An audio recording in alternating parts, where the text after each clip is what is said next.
de paix sur le terrain. Stéphane Zadamski, vous avez écrit un livre qui s'appelle De l'antisémitisme. Quelle est votre réaction en un mot? Je ferai une citation de la Bible du roi Salomon, c'est rien de nouveau sous le soleil. Ronnie Broman, vous êtes président. Je voudrais savoir simplement si vous pensez, Frédéric Ancel, qu'il y a antisémitisme en France à l'heure actuelle.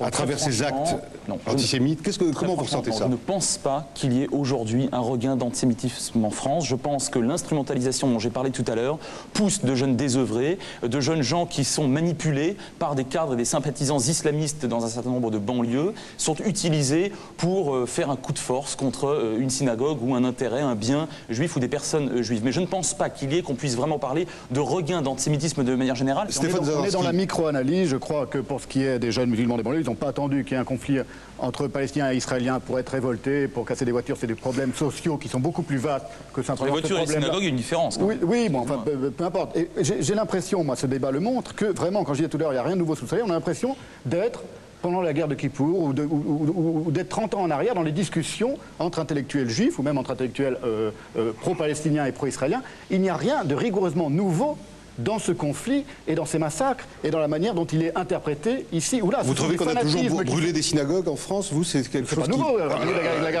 Il n'y a pas eu le processus de paix non plus depuis Oslo. Oui, mais justement, il n'y a pas eu de processus de paix. C'est un peu simpliste comme formule. Du tout. On est en train de s'apercevoir que justement, il n'y a pas de processus de paix possible. Frédéric Ancel, mais parce que je voulais juste... Télé ou pas télé, on n'a pas entendu d'avoir des images télévisées en gros plan de quelqu'un qui meurt pour qu'il y ait des gens pour qu'il y ait des carnages dans le monde.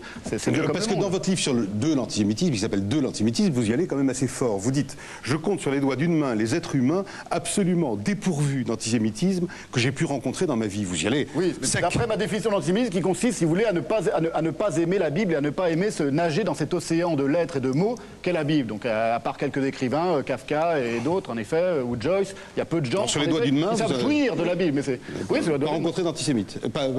Ce que j'ai voulu dire par là, c'est que j'ai quasiment jamais rencontré dans ma vie, juifs compris, des gens qui ne dérapent pas à un moment ou à un autre sur cette question, qui ne soient pas troublés par cette question, qui sachent garder leur sang-froid et réfléchir et comprendre la fameuse question. Vous faites sourire le rabbin Bernheim, hein, monsieur le rabbin. Pourquoi vous souriez comme ça? Oui, parce qu'entre les antisémites et les philosémites, il y a un nombre considérable de catégories intermédiaires, aussi bien sur le plan spirituel que sur le plan culturel.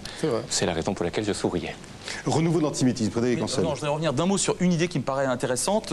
Pour le reste, je suis assez largement en désaccord. Mais une idée intéressante qui est qu'effectivement, ce n'est pas un problème d'antisémitisme dans le monde arabo-musulman, mais c'est un problème existentiel. Le monde arabo-musulman tel qu'il interprète le Coran aujourd'hui ne reconnaît et ne reconnaîtra jamais la légitimité d'un État souverain sur une terre perçue comme musulmane, hein, la terre de Palestine, pour un peuple juif. Autrement dit, l'islam reconnaît parfaitement le judaïsme en tant que culte, en tant que religion. Hein, cette religion doit même être en principe protégée, avec des guillemets, dans l'islam, mais non pas un peuple souverain, non pas une nation juive. Et c'est là, à mon sens, effectivement, tout le problème, et je dirais que c'est vraiment la source du conflit au Proche-Orient. Et c'est une source qui n'est pas prête de se tarir. Merci. Soit la guerre. Tôt ou tard, il y aura la paix. La paix est inéluctable. Il n'y a pas d'autre alternative. Donc, il peut y avoir des incidents de parcours. Monsieur Zadamski peut ne pas être d'accord pour des raisons génétiques liées à des problèmes qui se situeraient entre le Coran et la Bible. Peut-être, on peut l'admettre, mais il n'y a pas de problème. Tôt ou tard, la paix interviendra. Pourquoi? Je suis d'un pessimisme biblique. Peut-être. Monsieur Cohen, voilà. Écoutez, moi j'ai fait partie, avec le CRIF, d'une délégation qui s'est rendue dans les territoires. Bon. Vous avez rencontré Yasser Arafat, vous lui avez serré la main. Oui. Mais il y a surtout quelque chose qui nous a beaucoup frappé. C'est que pour aller d'Amman à Jérusalem, pour aller de Gaza à Tel Aviv, etc., il y a moins d'une demi-heure. Par conséquent, ce sont des voisins. Si demain il y avait une explosion, ça serait une explosion sur tout le Proche-Orient. Donc je vous dis, la paix est une obligation absolue et tôt ou tard elle interviendra sous nos yeux, dans 5 ans, dans 10 ans, mais tôt ou tard, les ultras, les fanatiques, les extrémistes de tout bord reculeront pour que la paix intervienne. Mais justement, non, s'il vous plaît, non, s'il vous plaît. Ça n'est jamais arrivé dans l'histoire humaine. Que les fanatiques reculent. Merci. Que les raisonnables... Il y a juste... Nous ne voulons pas entendre parler de ça. Profondément anti-judaïque. C'est une idée profondément anti-judaïque. L'idée qu'il puisse y avoir une institution quelconque qui représente l'ensemble de la communauté juive, quelle qu'elle soit. Attendez, attendez. Voulu qu'il y ait des institutions. Mais arrêtez, on n'est pas pendant la guerre, et vous ne savez pas ce que j'aurais voulu ou pas voulu. Vous ne parlez pas en mon nom. Je suis un être humain, vous êtes un être humain, vous n'avez rien à dire. Vous ne savez pas ce qu'est mon désir, mon vouloir, ni ce que je suis en tant que juif. Et c'est ça le judaïsme. On n'a pas de pape. dans le judaïsme qui dit ce que doit être le sentiment d'être juif ou chrétien en l'occurrence. Attendez, c'est pas terminé. Le propre du judaïsme, c'est précisément de briser les tables de la loi. Ce qu'ont fait les juifs, le rabbin Bernam le sait parfaitement, de manière merveilleusement belle et merveilleusement joyeuse et enjouée depuis des siècles et des millénaires, à savoir surtout pas avoir ce réflexe identitaire qui est la même chose que l'on reproche aux immigrés ou aux étrangers aujourd'hui quand on veut représenter la République française en disant assimilez-vous. Vous êtes en train de dire les juifs qui ne s'assimilent pas au CRIF ou à la communauté française sont des mauvais juifs et c'est exactement ce que vous venez de dire. C'est une idée quasiment antisémite. Regardez, moi j'accepte le débat des idées, d'accord ? Mais si on ne transforme pas mes paroles, si on ne les dénature pas, si on n'est pas en train de dire des mots que je n'ai jamais prononcés. Alors, je ne suis pas d'accord, M. Broman, avec ce que vous avez dit, ni vous, monsieur, parce que je n'ai jamais prononcé ces mots-là. Alors je n'aime pas être sur ce terrain-là. Attendez, c'est très curieux, M. Schoenberg, parce que je ne vous ai pas mis vous en cause. C'est des centaines de milliers de personnes. Vous n'en faites pas partie, oui. Non, ce ne sont pas des centaines de milliers de personnes, mais enfin, c'est pas une question de c'est pas une question de chiffres, mais ce ne sont pas des centaines de milliers de personnes. Moïse Cohen a demandé la parole, et vous aussi. En France, et tant mieux d'ailleurs. Les fêtes de Kippour, par combien de personnes sont fréquentées les représente soi-même, c'est rien. D'un point de vue historique, la communauté juive de France est très éloignée de ses représentants, des gens qui se disent leur ne sont pas forcément associés. Ils sont. Attention. C'est quand même pas une chose. Le peuple d'Israël sur sa terre, qu'est-ce qu'il a fait depuis maintenant 10 ou 15 ans, et particulièrement depuis 10 ans, depuis Madrid, depuis Oslo? Les accords, les négociations. Il a fait le deuil d'un certain nombre de certitudes. Il y a 15 ans, on n'allait pas parler avec les Palestiniens. C'était strictement interdit. Serrer la main d'Arafat était quelque chose d'inimaginable. Aujourd'hui, c'est devenu quelque chose de quotidien. Les Israéliens l'avaient fait. Non, c'était puni. Des Israéliens l'avaient fait. Ça n'était pas inimaginable. C'était puni. C'était puni. C'était puni, mais c'était imaginable. Certains l'avaient fait quand même. Je ne dis pas En que tout ça cas, n'a Henri jamais... Hedgenberg et Moïse Cohen l'ont fait, représentants de la communauté juive française. Absolument. Que dans une culture politique, vous le savez très bien. C'est-à-dire que la culture révolutionnaire, c'est lorsqu'on veut avoir tout avoir, parce que tout est possible, parce qu'on vit dans le monde des rêves, dans le monde de la pensée, dans le monde des mots, alors que la réalité politique... On vit dans le monde de la pénurie, de l'humiliation quotidienne. Voilà la réalité. Ce ne sont pas des doux rêveurs et des doux utopistes. Ce ne sont pas des doux rêveurs, vous êtes en train de définir... Non, les révolutionnaires sont des gens mais ce ne sont pas des révolutionnaires, c'est pas Marx, c'est pas Engels, ce sont des jeunes qui... Je vais vous dire que vous êtes trop cultivé en termes politiques pour identifier la culture révolutionnaire au seul marxisme. Révolutionnaire, c'est mai 68, monsieur Rabin. C'est pas mai 68 qui est en train d'arriver en Israël. Il y a deux choses qui sont, à mon avis, la cause, les deux conflits, si vous voulez, les deux choses qui entrent en conflit en Israël, c'est mon avis.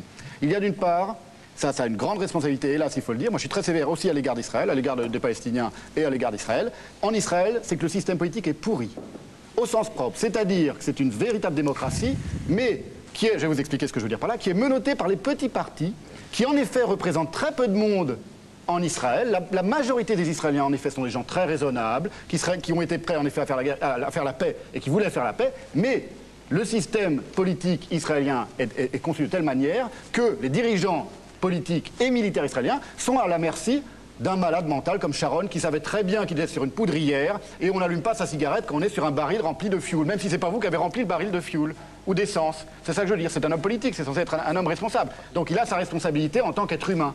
Il savait parfaitement, c'est pas un saut. Le ministre israélien, il n'y a pas que des fous. Soit il y a une majorité de gens raisonnables, soit il y a une majorité de fous. Et dans l'autre camp, parce qu'il faut être juste et il faut être sévère, on a des gosses qui ont 12 à 14 ans, qui sont nourris d'anti-judaïsme, d'antisémitisme, d'antisionisme, tout ça mélangé, qui, et ça c'est un aspect très important, dont on ne parle jamais. Vous savez que dans l'ensemble des pays arabes, il y a des interdits sexuels qui sont tellement gigantesques que, par exemple, aujourd'hui encore, dans un pays comme le Maroc, donc un pays arabe moderne, un jeune adolescent, une jeune adolescente ne peuvent pas se tenir la main dans la rue.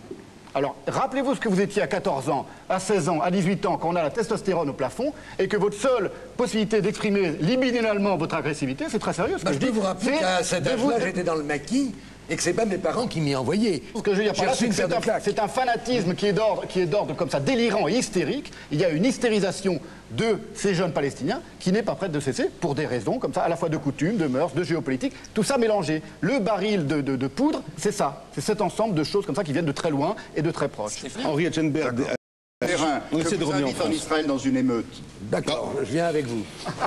L'invitation est plaisante, certes, mais... vraiment dans le délire. Vous avez Regardez, je ne vous permets pas de parler comme ça.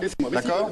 Non, je n'aime pas ce type de... Je dis ce que je veux, on est en démocratie, cher maître. Et on n'est pas dans un prétoire et vous n'êtes pas le président d'un prétoire. D'accord? Si, on est tous en train de délirer. Et je vais vous dire pourquoi. De toute façon, dans la communauté juive, il n'y a jamais eu aucune solidarité intellectuelle d'aucune sorte réelle. C'est pour ça que le CRIF, finalement, l'invention du CRIF, c'est un mensonge par rapport à la réalité historique et sociologique et culturelle. Vous savez quand le CRIF a été Attendez, créé? laissez-moi terminer. Non, je vais vous le dire pour pas que vous disiez des bêtises. Le CRIF a été créé de l'époque de M. Kahn pendant la résistance contre l'occupation nazie, parce qu'il n'y avait pas Et d'organisation. alors, ça servait à quoi? Ça servait à quoi, cher maître Adjalbert? À rien. Vous savez pas parfaitement. Ça n'a servi à rien. Mais oui. Mais non, ça n'a servi à rien. Concrètement, la création de l'État d'Israël, oui, a servi à quelque chose pour protéger les Juifs de l'antisémitisme. Les Juifs qui étaient dans la résistance, ça n'a servi à rien. Non, je parle du CRIF. Le CRIF, ça n'a servi à rien. Ça n'a rien changé au destin tragique des Juifs de France. Je connais mieux que vous. Est-ce que vous avez lu le livre de Simon Schwarzfuchs sur le rôle des institutions juives pendant la guerre? Je lis pas les livres, je les écris. J'ai écrit des livres sur ces questions très précises. La vérité sort de sa bouche. Bon, écoutez, comment revenir à faire entendre des voix de la paix en France? Vous n'avez pas une opinion, monsieur. Attendez. Comment aller sur cette Frédéric Ancel? C'est aussi depuis quelques semaines le seul pays, à ma connaissance, mais je me trompe peut-être, où des synagogues sont touchées, sont atteintes. Donc manifestement, il y a un problème. Manifestement, il y a un problème quelque part. Juste L'autre, il doit être bâti ici. Alors parce que ce qui est grave, c'est que ce qui s'est passé en France ne s'est passé nulle part ailleurs. Et nous avons les uns et les autres des amis, des parents, en Amérique, dans le monde entier, en dehors même d'Israël. Et nulle part, on a vu, nulle part, on a vu... Pourquoi Il faut essayer de comprendre la cause à un moment. Les bons sentiments, c'est très bien, mais ça ne permet pas d'expliquer pourquoi. Parce que la France est un pays traditionnellement antisémite avec une extrême droite, parce qu'il faut quand même savoir que beaucoup des attentats contre les synagogues sont le fait des mouvements d'extrême droite, comme c'était le cas à Toulon, qui sont un petit peu réveillés comme ça et qui ont pris le prétexte de ce qui se passe au Moyen-Orient pour refaire des attentats. Ça date pas d'hier, les attentats contre les synagogues. La France est un des rares pays dans le monde, en l'an 2000, où un juif, pour aller prier, doit avoir la protection des flics. On ne peut aller prier quand on est juif en France que sous la protection des flics. C'est aberrant quand on y pense. On n'est pas sous Pétain. dans le cadre d'un conflit extérieur.